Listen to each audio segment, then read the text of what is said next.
شاخی ببرگ اگر در درختی میوه‌دار هم باشه او را میبرن علو میکنن. چگونه که حضرت جامی در همون بهارستان یک شعر می آوردگی بودن که همین خیلی بود که فی المثل گردیده را مردم بود نامردم است. همین خیلی مثل یک شاخی ببرگ باشد از درختی میوه‌دار، چون نآرد میوه آر اندر شمار هیزم است. همین سیو اگر یک شاخش پری میوه باشه یک تاش قاق باشه قاق همرا چیکار میکنن؟ ای آدمای به معنی برادرها بسیار آدمای به معنی به دنیا آمده اند قطار هیزم میگن. لیکن همونه که در قطار میوه که میوه تیه امروز میوه ایمان ما اخلاق ما هست. اما فکر کن که پدر حرمتش واجبه یا نه؟ اگر پدر حرمت نکردی جهنمی میشی یا نه؟ نسلی که پشت پدر شود چی؟ چه حرمت نمیکنی؟ فرزندی پدر ریخته. نسلی که بچه‌دانی مادر شود چی؟ او برادر ریخته او اکا و دادر ریخته. آدم بچه استاد چه حرمت کرده؟ بچه استاد چه حرمت کرده؟ ای جاش خسته. چه خیلی به برادر و خواهر و اپا ریخته حرمت نمیکنی که آخه ای همه پدریت به دنیا آمده یو ایمو مادر خودت به دنیا آمده چه خیلی او را حرمت نمیکنی؟ انا همین دلالت میشه عزیزا که امروز آدمایی که همین کارا نمیکنن صله رحم قیچی میکنن اینا اخلاقای بد دارن. اخلاق ریشه هاش در قلب آدم بده. آدمی به رحم اخلاقش بده. آدمی به انصاف اخلاقش بده. آدمی که او انسان انصاف و اخلاق و مهر و محبت نداره و خیلی قلبی رذیل داره و خیلی روحی ناپاک داره اینجا در بزرگم آورده است که اخلاق چیزی هست که شما را به درون آدم برده میرسونه، به درون انسان برده میرسونه. حضرت ابوبکر صدیق مجموعاً از پیغمبر خدا 416 حدیث روایت کرده بودند. چند حدیث؟ 416 تا. یگان صحابه در ابوبکر برابر میشوند. یگان بار در حضور پیغمبر بلند خندگی نبوده. یگان مراتبه در حضور پیغمبر بلند خندیدگی نبوده است. یگان بار در پیش پیغمبر بلند گپ زدگی نبوده. یگان بار در پیش پیغمبر پاش دراز کردگی نبوده است.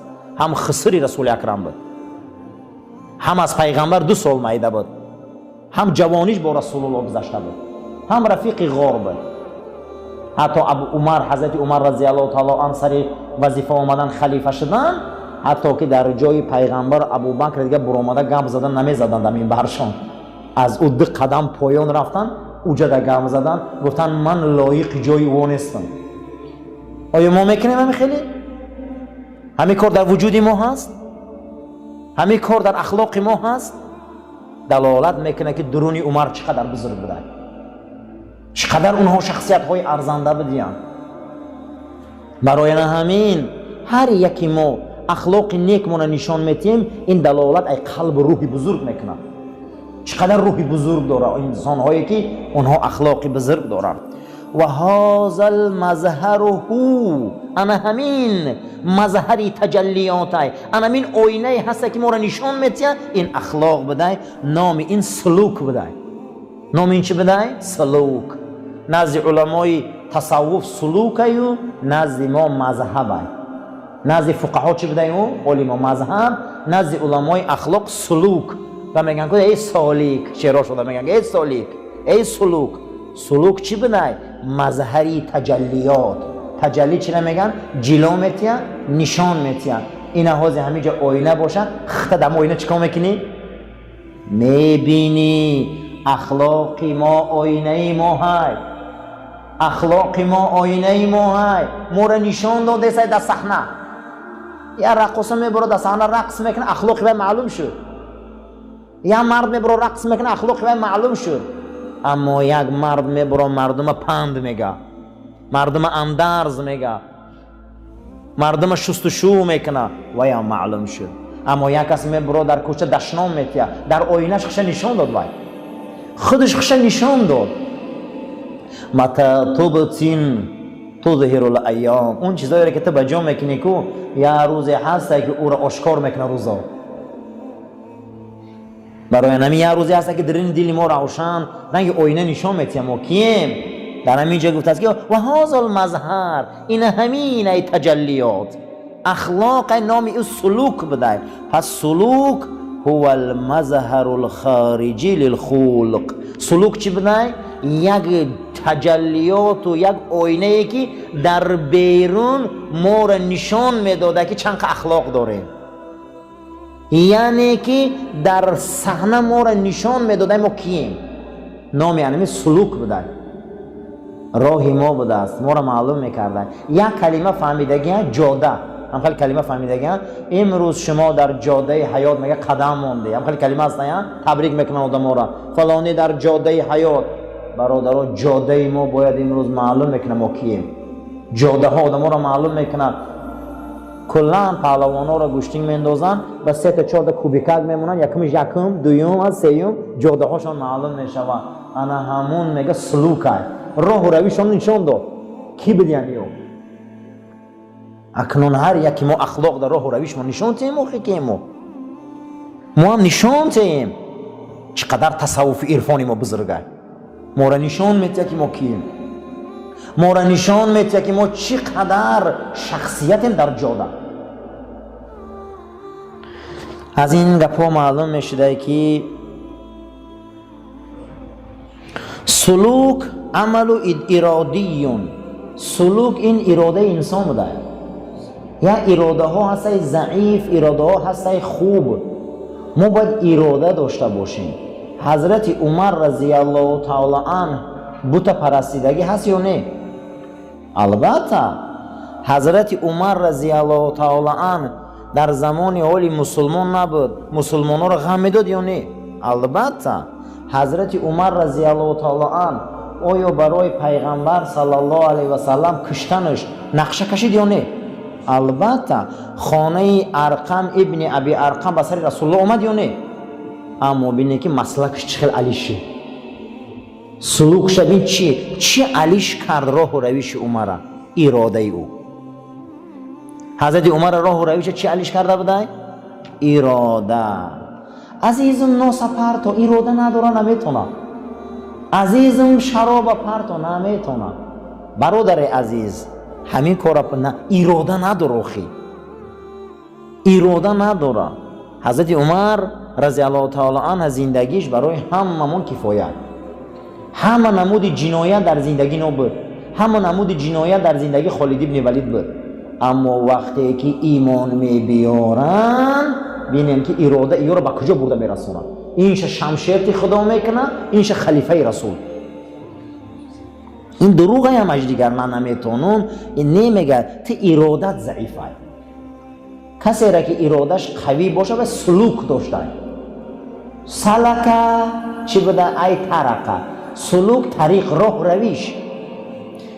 که قول الکذب، یا آدم اراده دروغگویی داره، یا آدم اراده صدق راستگویی داره، یا آدم اراده بخل بخیلی داره.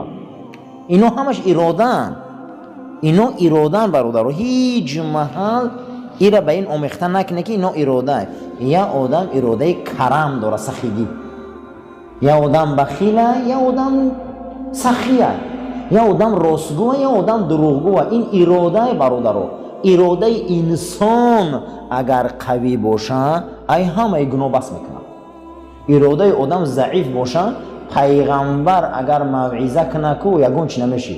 چه در زمان پیغمبر نبودن منافقا، در زمان پیغمبر نبودن ملحدا، در زمان پیغمبر نبودن همون شخصیت هایی که گناه قد بودن، در او زمان هم بود. معلومه که اراده چیزی مهمه. فتزح ان الخلق حالت راسخه فی النفس. برای ما روشن شد که اخلاق یک کاری روشن و بقوت در نفس آدم بده. اخلاق در درون بده. انا همون میکراسی خیمه هایی بده که در درون آدم بده. اون میکراسی خیمه ها با واسطه اخلاق، با واسطه رفیقی بد، با واسطه محیطی بد، با واسطه طعامی بد، با واسطه تربیه بد همون ضعیف میشدن. آدمیزاد خدا یک خیلی خلق کردگیه که ای راستی خرسند میشود. دین در کار نیست. من از پیش یک آدم دارم دین نداره راستش کو نقض میبینم، دین نداره خیانتش نک نقض میبینم، دین نداره دزدی نک نقض میبینم، دین نداره. وای برای همین در بدن ما میکروسیخما های بده که در نفس ما بده. انمو ضعیف میشیدیم، انمیو رسوا میشیدیم، بعضی اونها میمردیم. ایروی چی؟ ایروی تربیه بده، ایروی رفیقی بده، همنشینی بده، همه رسوا میشیدیم. پیغمبرو می اومدین همه را پره میکردیم. برای همین رسول الله صلی الله علیه و سلم گفتیم که من آمدم که شما را اخلاقاتان پره کنم، اخلاقای حمیده در شما را رسانم. ولیس شیئا خارجا مظهریا، اخلاق یگان چیزی در بیرون نیست که او ظهور کنه و رنگ لنته سرخ ما او را بینه، او را دیده نمیشود. او را به واسطه دست و پا و رفتار و گفتار و کردار ای بیرون تو درون میداری. کی دوست نمیداره که بچهش در پیش چارزانه شینه؟ کی دوست نمیداره که بچهش در پیش دوزانه شینه؟ کی دوست نمیداره که ای در درای زنش را پیش باز گیره؟ کی دوست نمیداره که وقتی خانه درای ای خانه بوی عطر برایه؟ کی دوست نمیداره که درای خاندانش زن داشته باشه مشفق مهربان که مشکلات های این زیاد هم باشه این آرامش کنه؟ کی دوست نمیداره؟ اما دوست میداره. این وابسته ای تربیه خمونه. امروز که ما فرزندا را درست تربیت کردیم، زنمون را درست تربیت کردیم، رسول الله صلی الله علیه و سلم فرمودند که در بعض شعرها، حدیث در امام ترمذی هم هست، در امام احمد هم هست، در بعض شعرها و قصیده ها تربیت یا اخلاق، در بعض سخنها مثل سحر تاثیر ای. این همه شعر رد نکنی. بعض شعرهایی هستن که آدم در اخلاق تربیت میبیارن، قصیده هایی هستن که آدم ها را میلرزونن، آدم ها را میبیارن. حتی صحابه ها رضی الله تعالی عنهم در وقت جنگ، در میدان های جنگ رجز میخوندن. چی میخوندن؟ رجز. رجز چی را میگن؟ یک بحر شعری ای.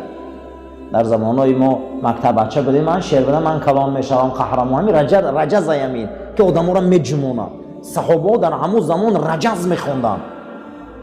حتی پیامبر اکرم صلی الله علیه و سلم در روزی که مسجد نبوی را میساختن، حضرت همون روز رجز میخوندن، شعر میخوندن که اللهم لا عیش الا عیش الاخره. ای پروردگارا یگان راحت رنگ راحتی جنت بزرگ نیست، یگان راحت رنگ راحتی آخرت بزرگ نیست. اللهم لا عیش الا عیش الاخره. ای پروردگارا رگان راحت و معیشت رنگ معیشت آخرت نیست. فاغفر المهاجرین والانصار. بخش گناه مهاجران و مردم مدینه را. یعنی که معلومه که شعر رجز تأثیر داره. پیامبر در بعض شعرها تأثیر، در بعض شعرها نصیحت، در بعض گپ‌ها رنگ سحر تأثیر. همین زن تا یک بار نصیحت که دو بار نصیحت که کودک تا یک بار دو بار تأثیر میکنه. وای گو تأثیر میکنه.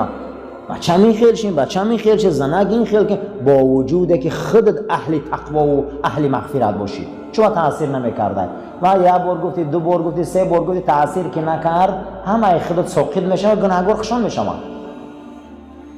اخلاقی خیل نبوده که ما او را در بیرون بینیم، رنگ گلها و رنگ دیوار و رنگ هوا، این خیل مقصد رنگ آسمانی کبود بینیم. نه، اخلاق ای درون ما بوده، با واسطه دست و پا و زبان و چشم ما خودش نشان میداده که ما چه خیلی آدمیم.